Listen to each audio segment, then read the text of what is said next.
कुछ दिन पहले हमने स्किल्सिया के इंस्टाग्राम पेज पे डेटा एनालिस्ट करियर को लेकर एक रील बनाया था जिसमें 6.5 मिलियन व्यूज मिले और कमेंट में ज्यादातर लोगों ने बोला कि हम ऑलरेडी डेटा एनालिस्ट सीख कर बैठे हैं, कोई जॉब नहीं मिल रहा। लेकिन स्टैट्स कुछ और बता रहे हैं। ग्रेट लर्निंग के एक रिपोर्ट के अनुसार 97,000 डेटा एनालिस्ट जॉब रोल्स खाली पड़े हैं। तो एग्जैक्टली क्या रीजन है कि डेटा एनालिस्ट जॉब्स लोगों को नहीं मिल रहा है, या पॉइंट ऑफ व्यू जरा चेंज करे तो क्यों कंपनीज को अच्छे डेटा एनालिस्ट नहीं मिल रहे हैं? क्या डेटा एनालिस्ट सच में हॉट करियर है या सारे इन्फ्लुएंसर्स ऐसे ही इसे हाइप कर रहे हैं? क्या डेटा एनालिस्ट बनना सही ऑप्शन है? अगर है तो एग्जैक्टली क्या करने से आप एक अच्छी जॉब पा सकते हो, सब कुछ स्टेप बाय स्टेप डिटेल में बात करेंगे। So without any further delay let's get started.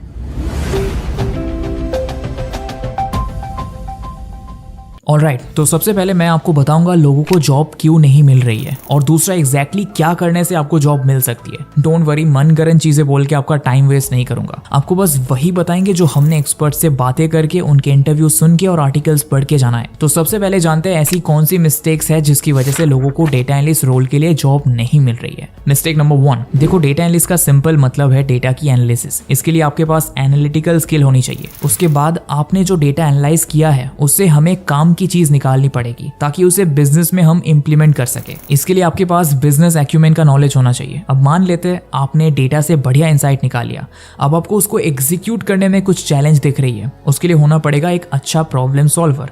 Let's say आपने सब कुछ कर लिया, अब ये जो पूरा कंक्लूजन है उसे आपको समझाना होगा। उसके लिए कम्युनिकेशन, कोलैबोरेशन और लीडरशिप स्किल अच्छी होनी चाहिए। आपने ऑब्जर्व किया कि कैसे हर एक टेक्निकल स्किल को सक्सेसफुल होने के लिए सॉफ्ट स्किल की जरूरत होती है, और यही है डेटा एनालिस्ट जॉब ना पाने का बड़ा रीजन। जितने कैंडिडेट हैं उनमें से ज्यादातर सॉफ्ट स्किल्स लैक करते हैं। उन्हें लगता है कि रिज्यूमे में 4 से 5 टेक्निकल वर्ड लिख देने से वो क्रेडिबल बन जाएंगे, या फिर प्रॉब्लम सॉल्वर, ये वो कुछ मोटिवेशनल वर्ड लिख के आपकी सॉफ्ट स्किल्स की क्रेडिबिलिटी प्रूव नहीं हो जाएगी। You need a portfolio of proof. जब आप कंपनी में जॉब के लिए अप्लाई कर रहे हो तब एचआर को फॉलोअप देना सीखो। ईमेल टेम्पलेट्स यूज करके नहीं, जेन्युइन तरीके से फॉलोअप देना सीखो। इंटरव्यू पे कम्युनिकेशन स्किल को हाईलाइट करो। अपने पोर्टफोलियो में मीनिंगफुल प्रोजेक्ट्स ऐड करो जो आपके स्किल्स का प्रूफ बन सके। इसी से रिलेटेड हमारा सेकंड मिस्टेक, पोर्टफोलियो ना होना। दोस्तों, माना फ्रेशर्स के पास रियल वर्ल्ड एक्सपीरियंस नहीं होता है, लेकिन पर्सनल प्रोजेक्ट तो बना ही सकते हो।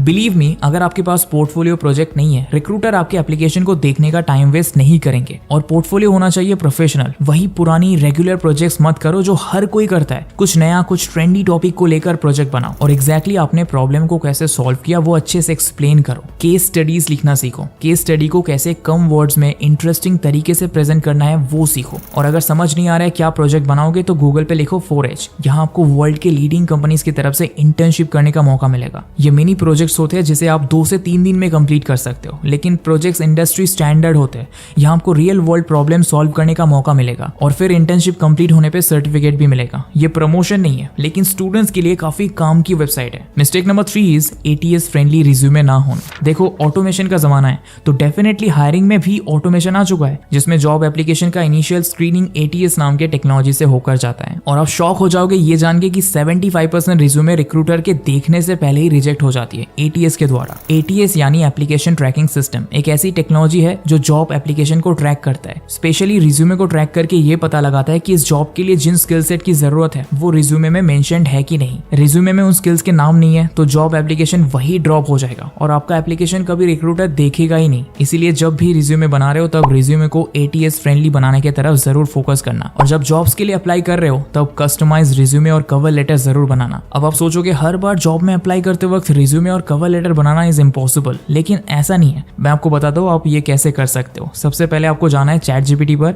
अब यहाँ आपको ये प्रॉम्प्ट लिखना है, act as a cover letter writer your detail, here's my detail, write a cover letter for this job description। देखो, यहाँ योर डिटेल की जगह आपको अपनी क्वालिफिकेशन और जॉब डिस्क्रिप्शन की जगह आपको वो जॉब डिस्क्रिप्शन पेस्ट कर देना है जिसके लिए आप अप्लाई कर रहे हो। अब देखो, ChatGPT अब और एडवांस हो गया है। आप नोटिस करना, जब आप नॉर्मल क्वेरीज की जगह कुछ मेमोरेबल चैट करते हो तब वहां लिखा रहता है मेमोरी अपडेटेड। मतलब अगर आपने एक बार अपना डिटेल ChatGPT को बता दिया तो वो याद रख लेगा।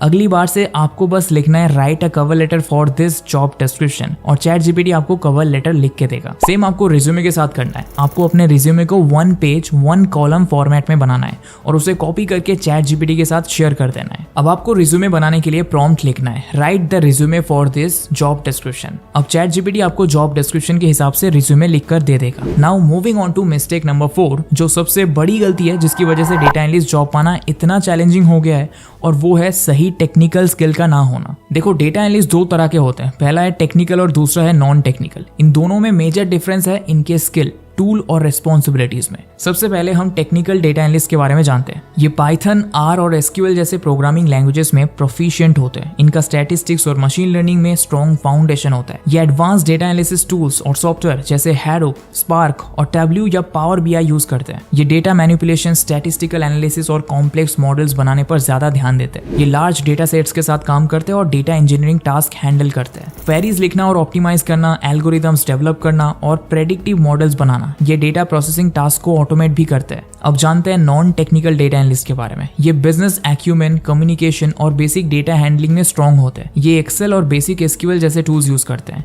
ये user friendly data visualisation tools और रिपोर्टिंग सॉफ्टवेयर पर ज्यादा रिलाई करते हैं। एक्सेल, गूगल शीट्स और सिंपलर बीआई टूल्स यूज करते हैं। इनका मेन फोकस होता है डेटा को इंटरप्रेट करना और बिजनेस इंसाइट्स प्रोवाइड करना। ये टेक्निकल टीम्स और बिजनेस स्टेक होल्डर्स के बीच ब्रिज का काम करते हैं और ये रिपोर्ट्स, डैशबोर्ड्स और प्रेजेंटेशंस क्रिएट करते हैं फाइंडिंग्स को कम्युनिकेट करने के लिए। ये डेटा क्लीनिंग और बेसिक एनालिसिस में भी इन्वॉल्व होते हैं। अब देखो, इनमें काफी अंतर है। Now non tech data analysis में एंटर करना इज कंपैरेटिवली इजी, इसलिए यहाँ कंपटीशन भी ज्यादा है। इसके अलावा ज्यादातर कंपनी टेक्निकल डेटा एनालिस्ट ढूंढते हैं, क्योंकि तब आपको पाइथन, आर, एसक्यूएल जैसे लैंग्वेजेस और हैडोप, स्पार्क, पावर बीआई, टैब्ल्यू जैसे टूल्स की जरूरत होती है एडवांस एनालिसिस के लिए। इसलिए आपको एक डेटा एनालिस्ट जॉब पाने के लिए ये सारे इंपॉर्टेंट स्किल्स सीखनी होगी। अब देखो, बात सिर्फ स्किल सीखने की नहीं है। जॉब रेडी बनने के लिए आपको किसी ऐसे मेंटर से सीखना होगा जो खुद एक डेटा एनालिस्ट है और जिनको इस इंडस्ट्री में काम करने की एक्सपीरियंस है। तभी वो आपको सही इंसाइट दे पाएंगे और इंडस्ट्री स्टैंडर्ड बनने में आपको मदद कर पाएंगे।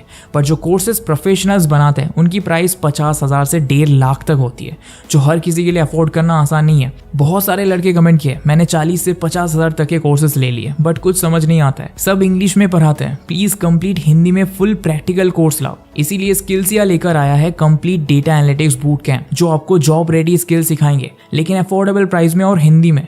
एंड द बेस्ट पार्ट, इस कोर्स के इंस्ट्रक्टर IIT दिल्ली अलामनी थे और अभी वो खुद as a data scientist work कर रहे हैं। ये एक 90 डेज का बूट कैंप है जहां आपको एक जॉब रेडी डेटा एनालिस्ट बनने लायक सारे इंपॉर्टेंट स्किल्स और टूल्स का नॉलेज दिया जाएगा। और देखो, आपको फाइनेंस, हेल्थ केयर, एग्रीकल्चर जैसे इंपॉर्टेंट फील्ड से रिलेटेड रियल प्रोजेक्ट्स भी करवाएंगे। यहाँ आपको स्किल और टूल्स के बारे में तो सिखाए जाएंगे ही, साथ में जॉब असिस्टेंस, इंटरव्यू प्रिपरेशन और जॉब प्रोफाइल बनाने में भी हेल्प करेंगे। और इस कोर्सेज के कंप्लीट होने पे आपको 4H के थ्रू एक्सेंचर के साथ एक इंटर्नशिप करने का भी मौका दिया जाएगा। और ये सब आपको मिल रहा है सिर्फ 5,999 रुपए में, जो आई डोंट थिंक कोई भी दे रहा है। और अगर आप इस स्पेशल कोड SS50 को यूज करते हो तो ये कोर्स 50% डिस्काउंट में पा सकते हो। लेकिन ये लिमिटेड टाइम ऑफर है, तो जल्दी डिस्क्रिप्शन पे दिए गए लिंक पे क्लिक करके कोर्स को एनरोल करो और आपके डेटा एनालिस्ट बनने के जर्नी को स्टार्ट करो। लेकिन ये लिमिटेड टाइम ऑफर है, तो जल्दी डिस्क्रिप्शन पे दिए गए लिंक पे क्लिक करके कोर्स को एनरोल करो और आपके डेटा एनालिस्ट बनने के जर्नी को स्टार्ट करो। ऑलराइट, मिस्टेक नंबर 4, और ये एक मिस्टेक नहीं, एक मिथ है कि डेटा एनालिस्ट जॉब्स में फ्रेशर्स के लिए ओपनिंग निकलती है, फिर भी एक एक्सपीरियंस बंदे को हायर किया जाता है। देखो, एक बहुत सिंपल बात बताता हूँ। एंट्री लेवल जॉब्स में 4 लाख से सैलरी स्टार्ट होता है,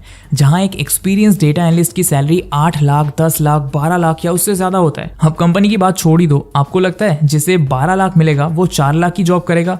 आपको ऑफर मिला तो करोगे? बिल्कुल नहीं। तो सेम चीज यहाँ होता है। एक्चुअली रिक्रूटर्स 2 से 4 साल के एक्सपीरियंस लोगों को हायर नहीं करते, बल्कि उन लोगों को हायर करते हैं जिनके पास रेलेवेंट एक्सपीरियंस हो, मतलब एक ही सही लेकिन रियल वर्ल्ड प्रोजेक्ट में काम करने का एक्सपीरियंस हो। इसके लिए आप इंटर्नशिप करके एक्सपीरियंस गेन कर सकते हो या किसी ऐसे बूट कैंप को ज्वाइन कर सकते हो जो आपको रियल एक्सपीरियंस गेन करने में मदद करे। तो आज के लिए इतना ही। आशा करता हूँ इस वीडियो से आपने कुछ नया सीखा होगा। ऐसी वीडियोस रेगुलरली देखने के लिए चैनल को सब्सक्राइब और टेलीग्राम ग्रुप को ज्वाइन कर लेना। तो मिलेंगे बहुत ही जल्दी। Till then, good bye and thanks for watching.